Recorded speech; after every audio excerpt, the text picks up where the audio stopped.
Christina from the Lillooet Public Library. Welcome to Virtual Storytime. I'm very grateful to be able to share some stories and songs with you today on the territory of the St'át'imc people. Did you know that June is National Indigenous History Month? And June 21st is National Indigenous Peoples Day? That's why this week we're going to hear some more stories from Indigenous cultures in North America. Today I will have some help from Kirstyn and other library staff to help read these stories. Before we read our first story, let's practice and learn a new St'át'imc word together. Ama sh'ekshwa means welcome. Can we practice saying that together? Ama sh'ekshwa. Ama sh'ekshwa. Let's hear how St'át'imc readers pronounce it themselves. This is from firstvoices.com. Welcome. Ama sh'ekshwa. Ama sh'ekshwa. Ama sh'ekshwa.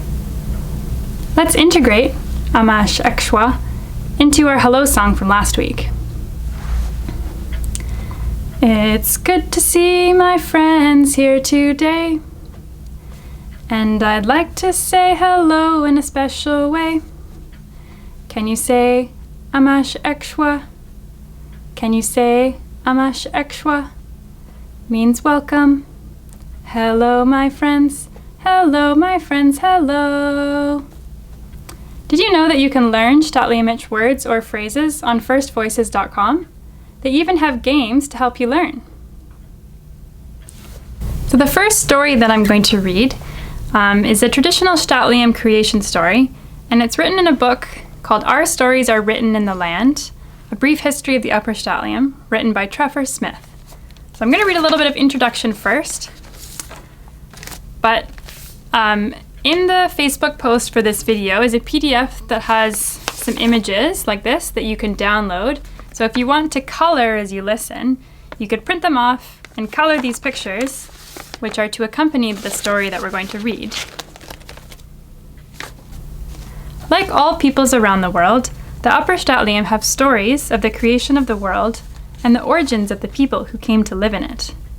By telling stories, elders pass on to the youth the worldviews of their people, and in turn pass on an ancient understanding of how humans are meant to live in relation to the world and to each other. In the old days, children and adults alike gathered by a fire. The shadows of the mountains and the far-off roar of the river would blend in with the fire's crackle as the speaker's voice began, taking the audience back to a time before time. So you're also welcome to close your eyes and just pretend that you're sitting by a campfire listening to this story. Long ago, the world was very different than it is today. There were no trees, no salmon or trout in the rivers and lakes, no berries, and generally far fewer plants than exist today.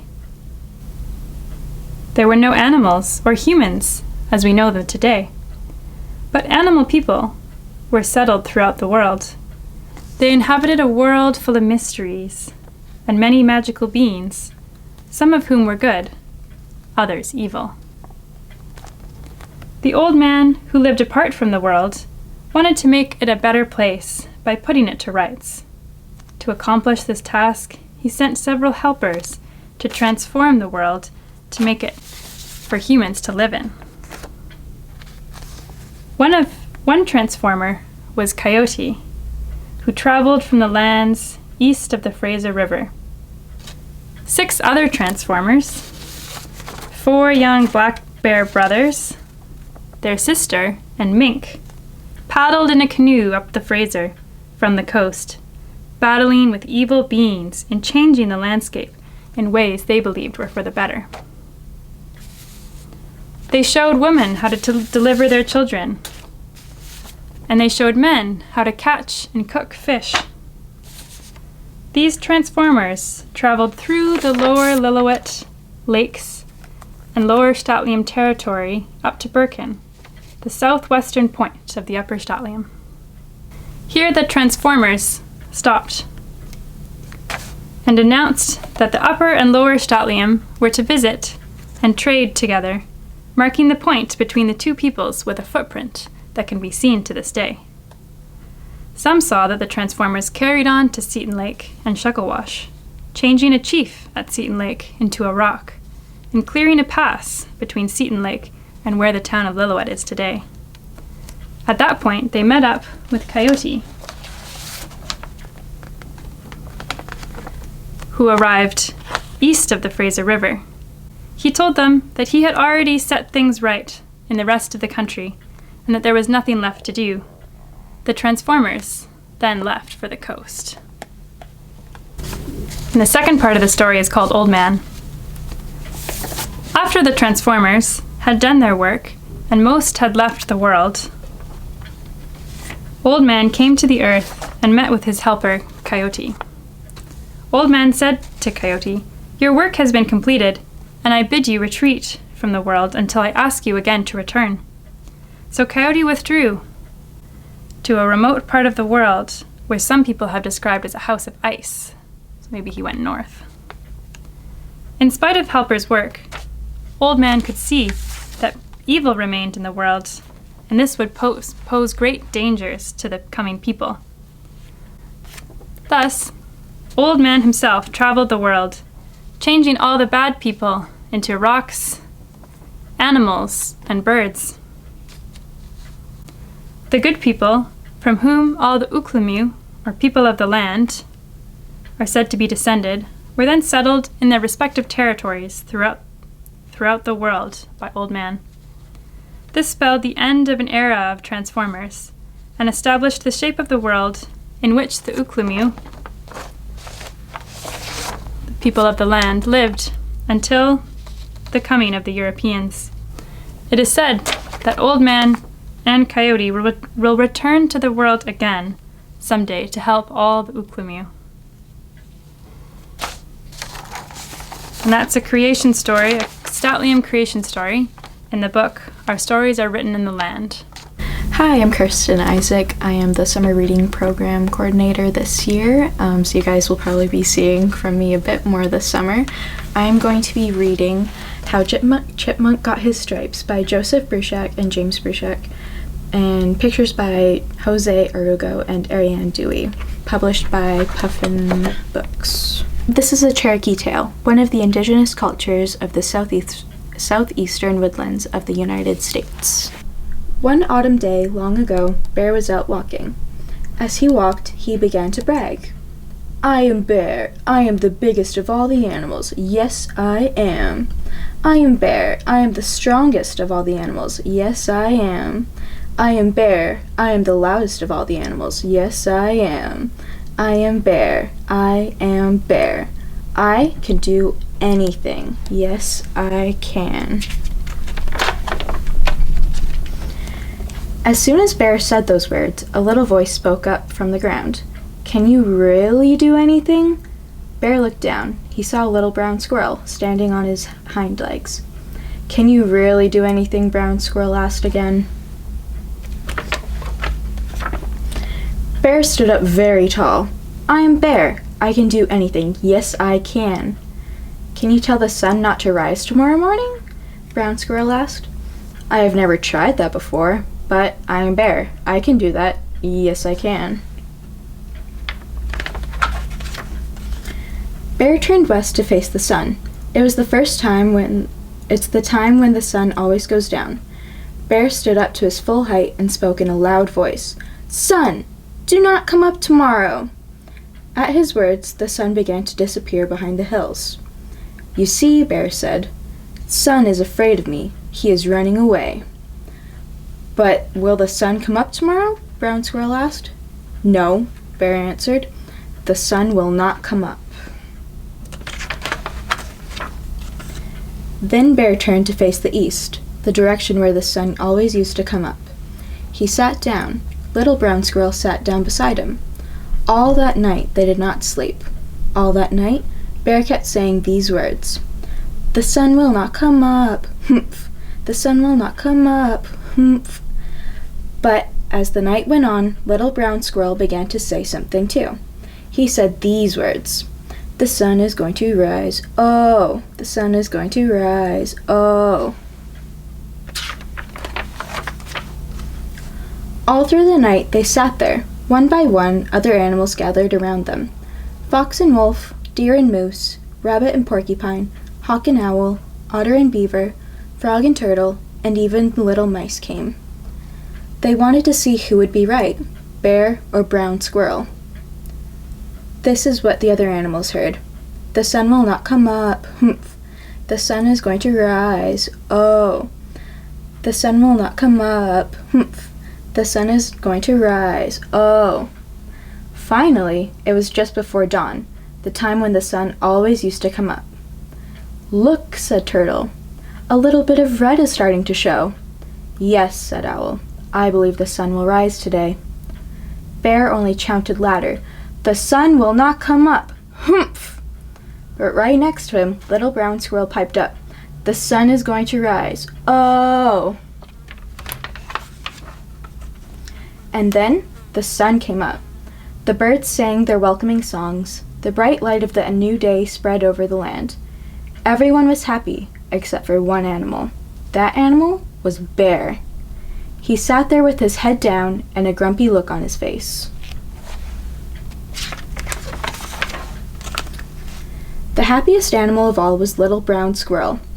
The sun came up, he chirped. The sun came up, the sun came up, the sun came up.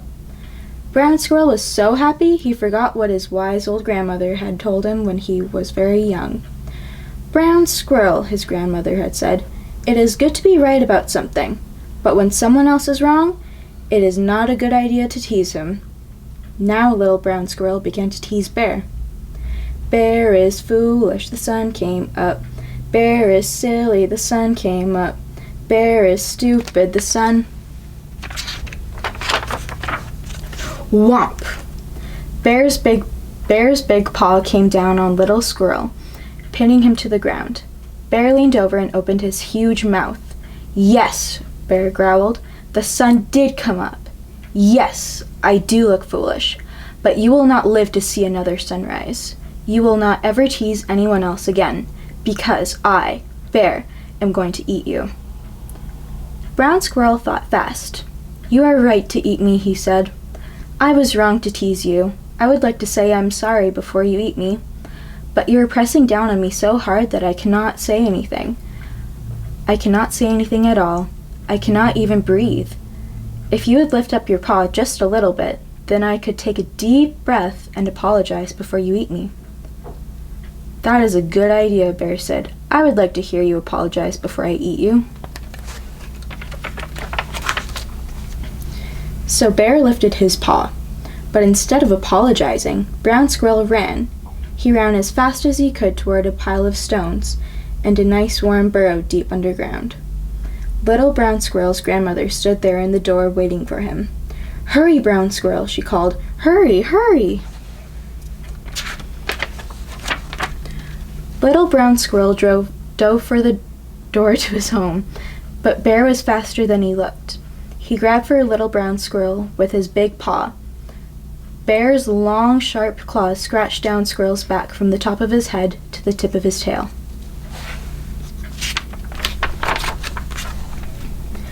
But Brown Squirrel got away.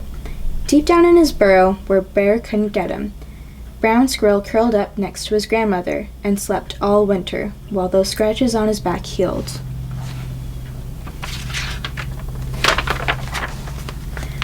When spring came again, Little Brown Squirrel came out of his hole and looked at himself. There were long, pale stripes all the way down his back where Bear had scratched him. He was Brown Squirrel no longer. He was now Chipmunk, the striped one.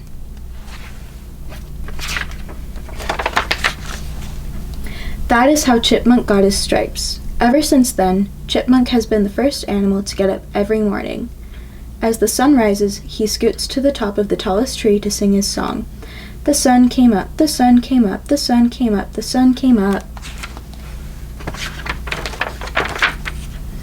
And ever since then, Bear has been the last animal to get up. He doesn't like to hear Chipmunk's song. It reminds him, as it reminds us all, that no one, not even Bear, can do everything. The end. Thanks very much for reading that story, Kirstyn. A belief in sharing between people and between people on the earth characterizes many Indigenous cultures around the world. Let's sing a final song together called My Friends and I Like to Share. I'm sure you'll pick up the tune pretty quick. My friends and I like to share. It's what we all like to do. My friends and I like to share. We hope that you do too. Let's do that one more time together. My friends and I like to share. It's what we all like to do. My friends and I like to share. We hope that you do too. Did you know that you can listen to some Statliam songs on YouTube? Below this video, I've included some links to some of those songs that maybe you could listen to today as you reflect on National Indigenous Peoples Day and what that means to you and how you can celebrate Indigenous people in your place. Well, it's time to say goodbye now. We hope you enjoyed listening to more Indigenous stories this week of the Statliam and Cherokee peoples. Tune in next Thursday for more stories and songs. Do you like listening to Virtual Storytime? Feel free to share these videos with your families and friends. So long, it's been good to see you. So long, it's been good to see you. So long, it's been good to see you. So long, and I'll see you next time.